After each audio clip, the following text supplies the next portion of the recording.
Hi, everybody. This is Dr. Cynthia Mayo coming to you again from 3rd John Living Well, where we have been exploring and unpacking 3rd John 2, which says, Beloved, I pray that in every way you may succeed and prosper and be in good health, physically, just as I know your soul prospers spiritually.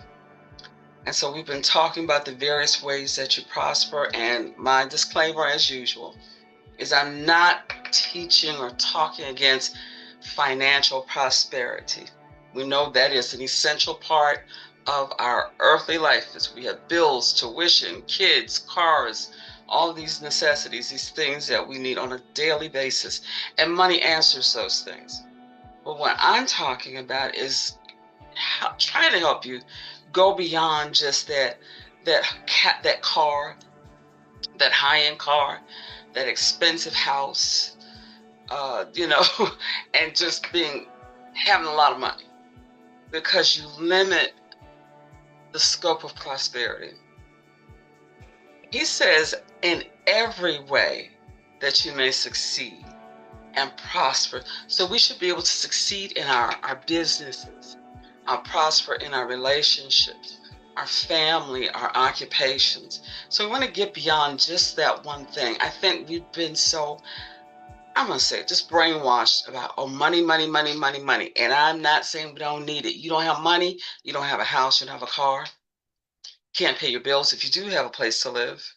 So I'm not talking about that. I just want us to expand our view of prosperity from just that one thing. That thing has gotten us in so much trouble, because when we're chasing money, talking about I'm going to be a millionaire, and the little, catchphrases and gestures, people are still hurting. They're not prospering mentally. Their minds there's confusion, there's depression, there may be some dementia, so many things, thoughts, suicidal thoughts. They're not prospering in their minds, and they're sitting in church, not prospering in their bodies physically. They're sick because they don't eat right. They don't go to the physician on a regular basis. They walk around quoting, God is my healer. Why is God having to constantly heal you? It's because you're not taking care of this thing that we call the temple. We say the body is our temple, but we're not taking care of it. So when we don't constantly, don't take care of it by doing our yearly visits, our yearly exams, gentlemen, you need to go as well. You have issues that we don't have, and we have issues that you don't have. Our bodies need to be checked. And when we don't do that, our bodies fall into disrepair, called sickness and disease. And that's when we walking around talking about God is my healer. Well, you know what? And that's true. God is our healer. But he also says prosper and be in good health physically and spiritually. So let's do a bit better. And I'm guilty of not doing all that I should do concerning my physical body. I got a nice little bicycle, stationary bike here. And my daughter was sitting in the corner behind my desk, and my daughter was like, she was in here riding it. And I'm like, why are you on my bike? She said, well, you don't ride it. And immediately it was like, okay, I hear you. It's like, she told me the truth, and the truth will set you free. So I got on my bike the other night and I rode it. And I'm making a commitment to doing that several times a week. So anyway, Father's Day is coming, and we want to honor our fathers, yes.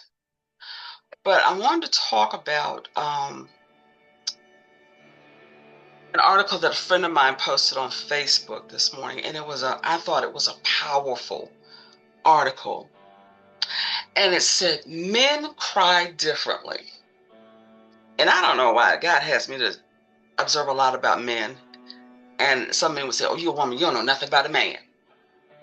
I beg to differ. Jesus was a man, and he knew a lot about women. Remember that woman that they were getting ready to stone because they claimed she had done such and such? He knew about her. He understood her. That woman at the well, he was a man. But when they talked, he understood her too. So don't say that the opposite sex doesn't understand you. God can give us insight into you and your situation. So don't be cutting us off. Y'all ain't doing that no more.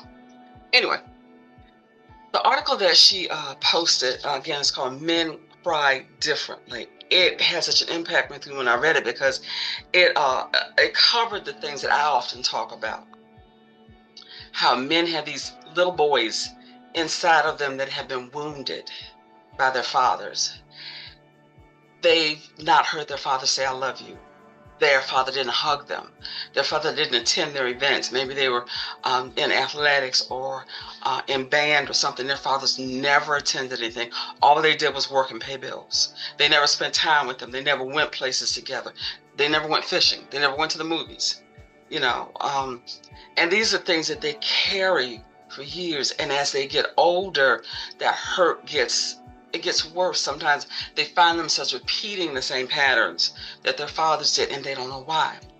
But anyway, this article gives some insight into that. Now, there's some Hebrew words in here that I will try to pronounce, but if I do not get them correctly, I'm going to post this again in my Facebook so that you can take time and read it. You can pronounce it, okay? Anyway, the article reads, Men.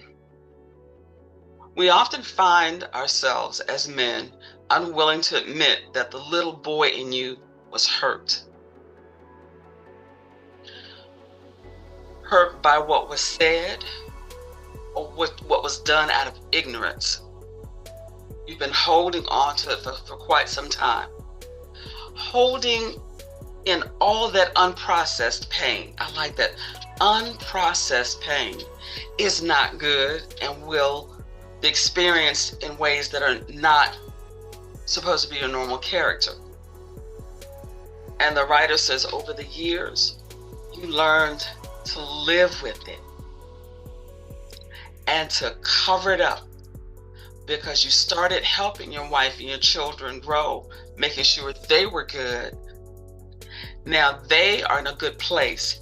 You realize you still have wounds. And that's something to think about. You do all these things for your family, and they're good, but then you realize you still have wounds that need tending to. Learning to live with pain is not healing at all. That's not healing. That's just covering it up. We become grown men with little boy issues that were never dealt with. The writer goes on to say, only when we ask the Ruach Ha'QoDesh where these wounds are coming from, the root, only then can we give them to YAHUSHA to experience our healing. In other words, when we just get to the root of the problem. That means we're going to have to go back to memories that were painful. Sometimes we bury these memories so deeply. Excuse me. And when we bury them, we find coping mechanisms. This is where men find themselves in alcoholism, substance abuse, physical abuse of women. We find them be driven to just work and nothing else. They're just driven. They're silent, they're quiet. They don't talk much. And there are things that trigger them that are said or done. They don't know how to manage it. So there are outbursts of anger towards people, towards children. And they don't understand it. Okay. So, YAHUWAH knows our pain already. But when we confess it and give it to him in prayer, we can partner with him and do just like the 10 lepers did that cried out, heal us. And then we too can walk in the direction of healing. It was when they walked that they were healed. And the writer says your healing is in your faith and walking in the direction of healing. The writer says it's time for you to take your rightful position as a king and priest. And you hear this a lot from the pulpit. You're the king of your home. You're the priest of your home. But they never teach you how to do that. And so you go off of one thing that was said and try to do it in your home, and it does not go well because you really don't know how to. But when you hear someone say you're the king of your home or you're the priest of your home, if you don't understand it, go ask someone, what is this and how do I operate in it properly? I think too long we hear stuff from the pulpit and we just run with it without taking time to really look at it. How do I do this? And learning how to do it the right way. Not just, I'm doing what the pastor said or what the preacher said. Yeah, that's okay. But if you're not getting the results that you want from what you've heard and what you're doing, you need to go back. Go back and ask, I heard you say this. How do I do it? How do I make it work for my home? Okay, that's just Cynthia, okay? Lastly, the writer says the earth is groaning for the sons of YAHU'AH to manifest dominion and authority in the spirit realm. And he says, blessed are the poor in spirit, or Ruach, that's spirit, for theirs is the kingdom of heaven. So that's something as young as men, sometimes we don't understand the behaviors of our Father. We don't know why they act certain ways. And I'm not saying all men, but there are men still that carry that wounded child, and they don't know how to deal with it. And there's a part of them, that pride thing, that won't let them go and ask for help. So what do? Only thing we don't do is pray. And pray that they will find someone that can help them and help that little child be put to rest so that they become the men, the husbands, the fathers that they were designed to be, and not to continue to walk the way they've been walking in the same patterns of the thing that they hated the most about their fathers. Sometimes men are fortunate enough to have an uncle or grandfather who can help them, but some men don't. And I think a lot of times when I see men smiling on the outside, just like women do, we smile on the outside and we're a hot mess on the inside. And a lot of times men are like that as well. If you listen to some men in recovery groups or whatnot, you can hear the pain, and it's not grown-up pain, it's the pain of that child that tends to slip out sometimes as they start to talk about why it is they chose to do what they did. And in reality, they know what they're doing is not good for them, but that's the way they can deal with what they're feeling. And yes, men do have feelings. Men are taught, don't you cry. I'll give you something to cry for. Little boys. And they grow up as men who don't know how to cry. They don't know how to express themselves in a way where they get a release from what they're feeling. And it's very frustrating if you're married to someone like that. Very frustrating, because you try to talk to them and they immediately put that wall up. I don't want to talk about that. But they just walk off, or they say something crazy, and the issue still remains. And so it's difficult. And I was also thinking about several years ago, a friend of mine, I call him my big brother. We've been friends for like 40 some years. And I followed him as he ministered one afternoon, and he began to talk about a father's blessing. And that, I can honestly say, is not a tradition that is carried on today amongst us. If you all remember Roots, there's a tradition in that family where they present the child to the Creator, and they talk about, they pray over the child, talk about the child's future. That's not done today. Fathers don't speak blessings over their children. In biblical times, that was an extremely important tradition. Goes back to Abraham. When he blessed his son, he blessed him. Jacob blessed his sons. Isaac, it's a tradition. And what a blessing is,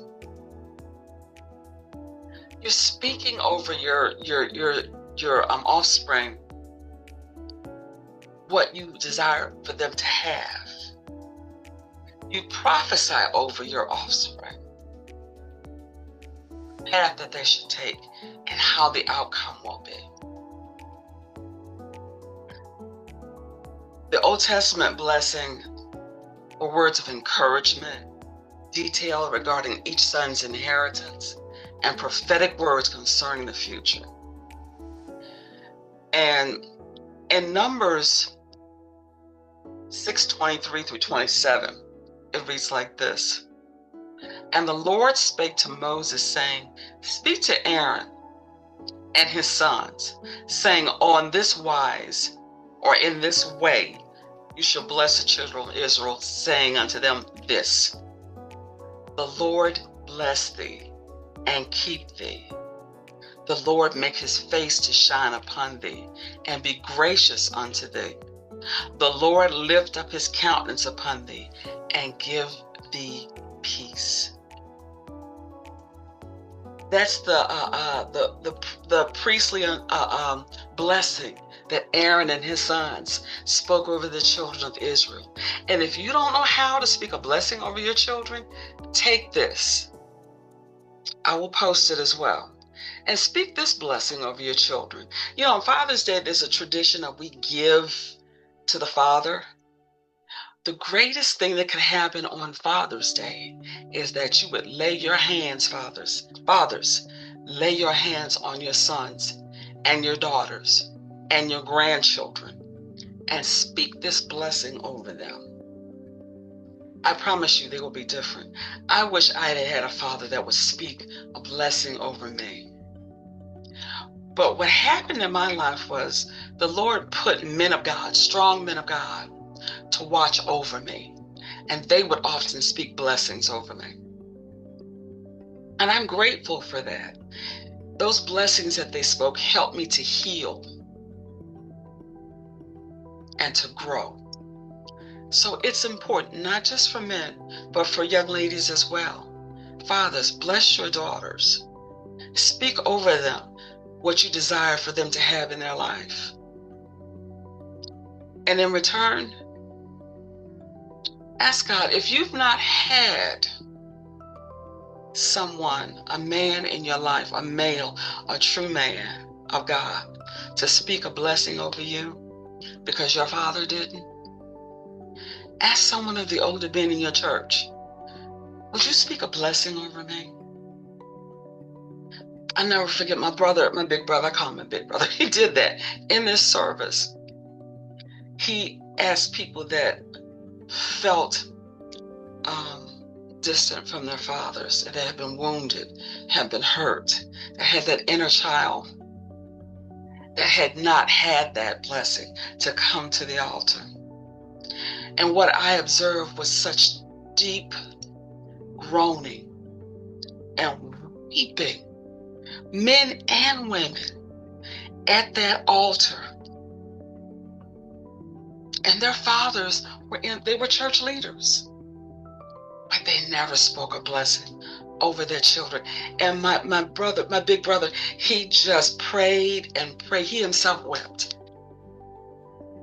And there was another minister there. That man prayed such an awesome blessing over those at that altar, and even those that did not come.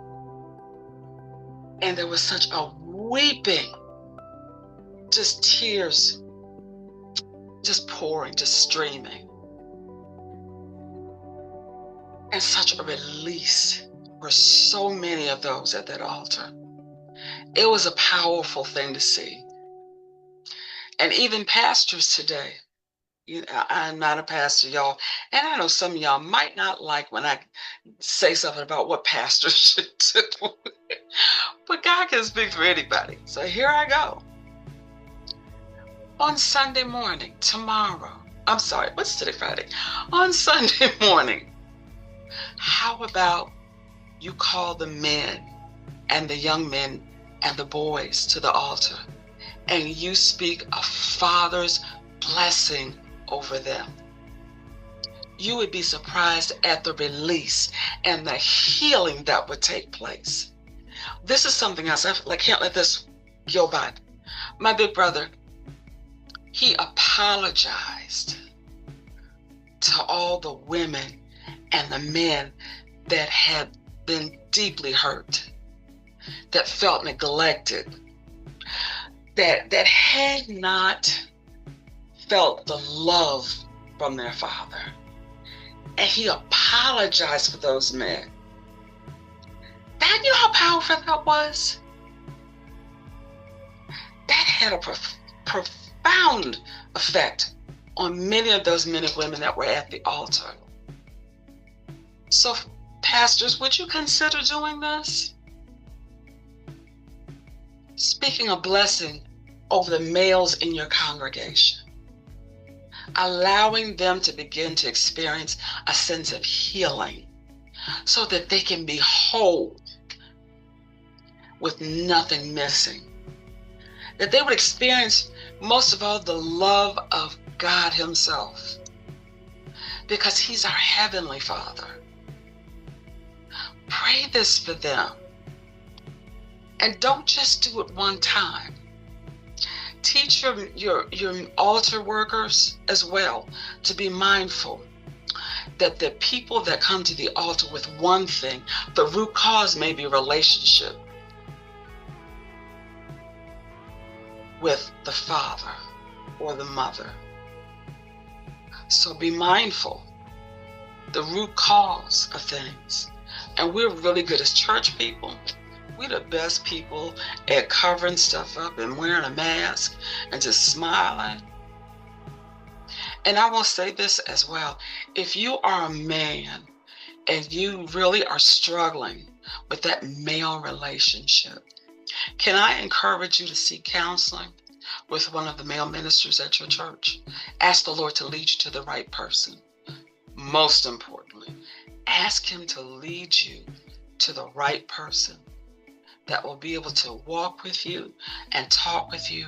And the ultimate goal is to receive the blessing of the Heavenly Father and experience that true love. So don't sit in church, oh my goodness, and have a need that is so deep and so intense like this, and you go home and don't say a word. Don't do that. Saints, let's stop sitting and be suffering saints. Let's start walking and being victorious saints, because we're seeking help that we need. I know I'm running a little long today, but please, saints, counseling is not a sin. Jesus got away often to seek the counsel of His Father. And now we today are blessed to have within our ministries a lot of times counseling. So please, please, please, please, if you feel like you need counseling, please don't sit there. Seek out the help that you need. Someone to walk with you and talk with you. And get these things out of let that inner child be at peace. That inner child struggles every day. That child that was wounded when it was little. So please seek help. Please seek help and pray. Thank you, pastors, for hearing what I'm saying about speaking of Father's blessing over your congregation. Yes, over your congregation.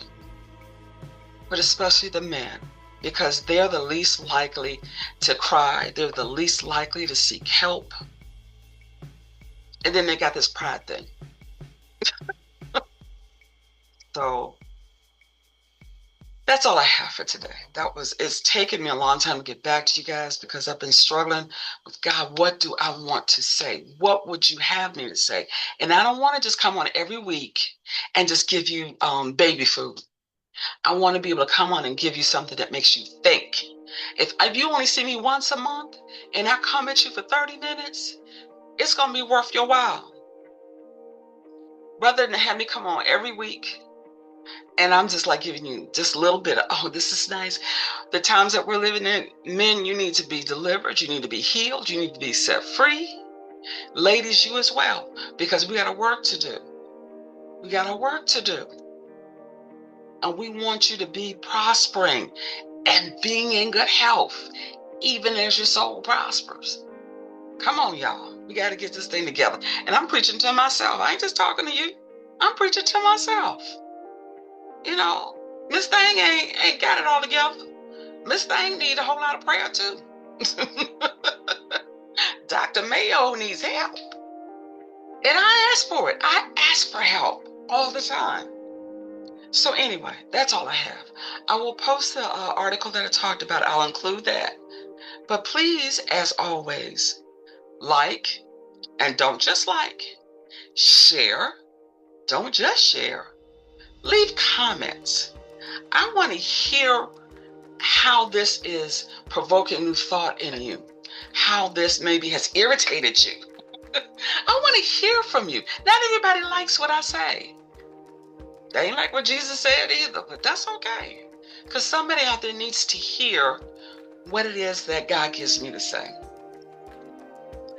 So please, again, like, please share, please leave comments. It means a lot, and it helps me to understand more about what is needed when I hear from you. Okay? So until we meet next time, whatever God gives me to give you, that's when I'll see you again. All right? You guys be blessed. Men, I want you to be set free. I want you to be able to let that little child go and become the man that God designed you to be, that you may prosper and be in good health. Until then, God bless you. God keep you. Let me give this to you. Yes, Lord. The Lord make his face to shine on you and be gracious unto you. The Lord lift up his countenance on you and give you peace. Till next time.